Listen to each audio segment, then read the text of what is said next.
Hello everybody, how's it going tonight? As you can see, it's going to be a little later on tonight because we want to go over the online check-in process for a Disney Cruise Line. So we're going to walk through this together. Just some minor notes before we get started. You will need to have your passports on hand, and also you will need to have a photo, pretty much a headshot of your head, hence headshot, but you cannot have sunglasses or glasses on, or even any hats. It's also important to note that, like she said, a headshot, so head and shoulders, you don't need to do anything beyond that. No selfie pictures. Blank background, or as neutral of a background as you can get. And just a minor note on the online check-in as well. Definitely do this 12 o'clock midnight Eastern time zone. So it is now that time for us to go ahead and open the app. Hooray! Yay! So from this main screen here, you'll see how many days you have left, of course, and whatever your cruise is, 7-night cruise, 5-night cruise, whichever cruise, line you're going on. You're going to scroll down and your online check-in notification should pop up, and it should allow you to just click on check-in. And it'll ask open in browser. You'll want to click OK, of course, and it will open up your default browser on your either computer or iPad, whatever device you are using. For me, I'm using an iPad tonight. You do need to just have one device that you are doing this on. You can do it, one person can do it for your entire party, because if you have multiple reservations, if you have multiple staterooms, it cuts it into separate reservations, and one person can actually do all of those within that reservation, as long as you have the reservation number for each stateroom. Correct. Where it says online check-in, and you'll want to click on the check-in link, and we're going to have a nice goofy picture here. Make boarding the ship a breeze, check in now, and you'll click that begin check-in. And we're going to scroll down too. Now it should present the names of everyone in your party, and you'll click on every individual person to make sure that their information is correct. So once you have all of that information inputted, it's just going to ask for your home address, your contact information, and then also it'll ask for an emergency contact. It's up to you if you would like to add your emergency contact for the person that's going with you on the cruise, or if you want a completely new person who is not coming on your cruise with you. And there is a little thing at the bottom that says which guests share the same address and information contact as you. You can click that and it'll just duplicate all of that information. So, and then it goes into the identification portion, which I am going to blur out all of this information, obviously, but this is going to be dealing with the passport information. So it's going to ask for identification type. Of course, we are going to have that as passport, and then it's going to ask to upload your passport to the website. So you can either upload a photo or you can take a photo of your passport. And then you must bring a valid passport and present it at check-in while you arrive for your cruise. If necessary, the information on your reservation may be updated based on this document. And then you'll upload your security photo. This is your headshot that we were talking about. But what you will need is do have colored photo, no filter, from the shoulders up looking forward. Face clearly visible, only one person in the photo. Do not use any citizenship photo. No hats or objects on head, no sunglasses, no other people or objects in photo. Since I uploaded that photo, it does say, it's very faint gray text. Thank you. Your photo is currently under review and could be modified. We will let you know once it's approved. So just bear that in mind, and then you just go ahead and click the save button at the bottom.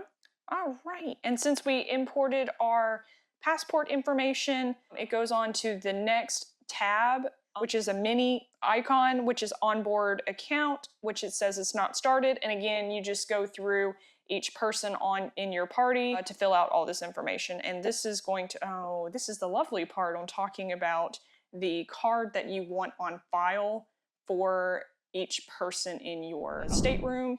So once you enter your card information, this is the payment coverage that pretty much authorizes you to use your card for anyone in your party. So I authorize my husband to use this card for our cruise. And when you do that, I just want everyone here to know If you set up any port adventures, if you drink on the ship, if you have a spa activity booked, anything of that sort, anything that you initially buy through your cruise is going to get charged on this card. And they are a bit weird about using other cards when you're on the ship.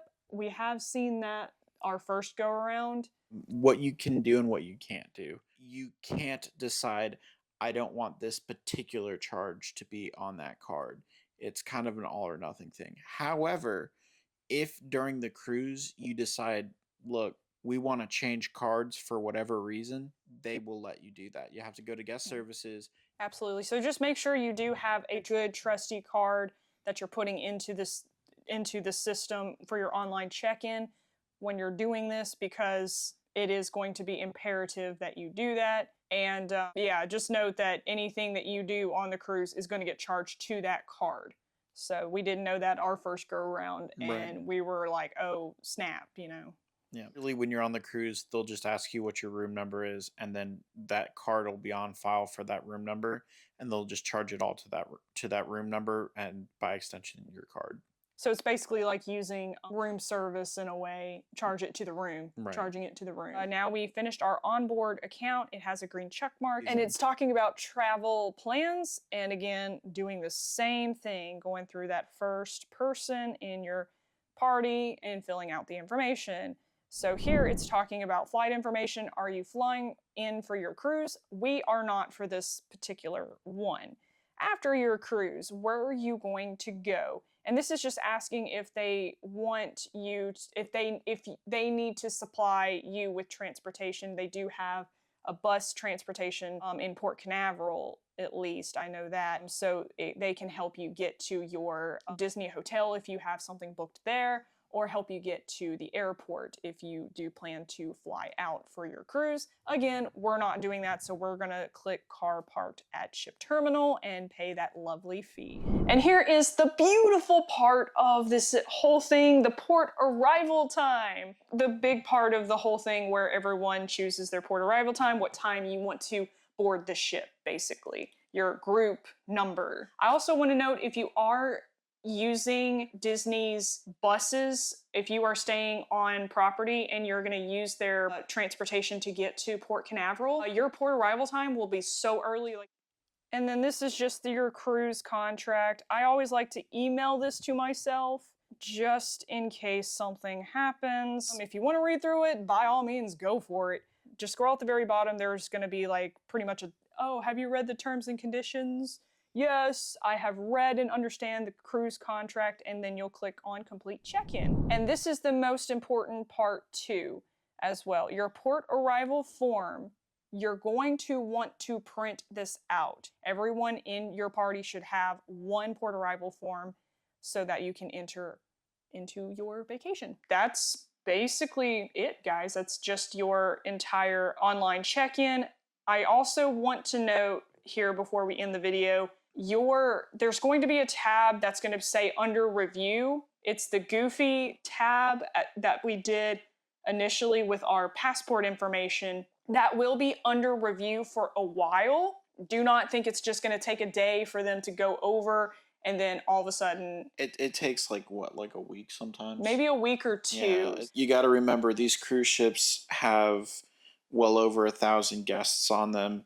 They've got to churn through every single person's, and it takes a while. It's just a lot of people. One thing I also wanted to point out, since we have it here, you can see, so we chose an earlier boarding time. We chose 12:15 to 12:30. That still puts us at boarding group 14, okay? So they won't start letting people onto the ship until about 11:30. So to give you an idea of the time frame, they give you a 15-minute window, but realistically speaking, once your time's been called, everybody for that boarding group or before can go. So don't worry if you're running a little bit late, but do try and be there, because they try and stagger these boarding groups just so that you don't have, especially for a bigger ship. And it really can help when you're there in the terminal if you're focused on what you're doing, if you're paying attention to the line, and if you've got all your documents together. So, I mean, you got to have your passport in hand, you got to have your port arrival form. And, like we said, every single person has to have one.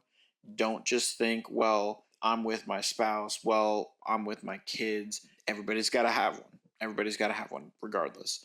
So make sure you have yours. Also, a little bonus tip for you guys that we did learn on our first cruise before we sign off. If your plans just change very last minute on the cruise and you find yourself that you need to take the Disney transportation bus back to a resort or just something of that sort, with guest relations, they will work with you to get that ordered, put in place for you, and you can just exit off the ship and pay, I think it was like $18 for the both of us to get on the bus. So it was a charge because we didn't order it up front. Right. If we had ordered it up front, it would have been complimentary, but because we waited till the last second, they had to charge us for it. I don't quite think, yeah, I think it was like $8 or $9 per person. And you just tell them where you're going to go as far as resort goes. So we needed to go to Port New Orleans that time. So we just told the driver where we were going, and he pretty much checked us off the little list that he had. And yeah, so I just wanted to duly note that you can do that if last minute changes occur.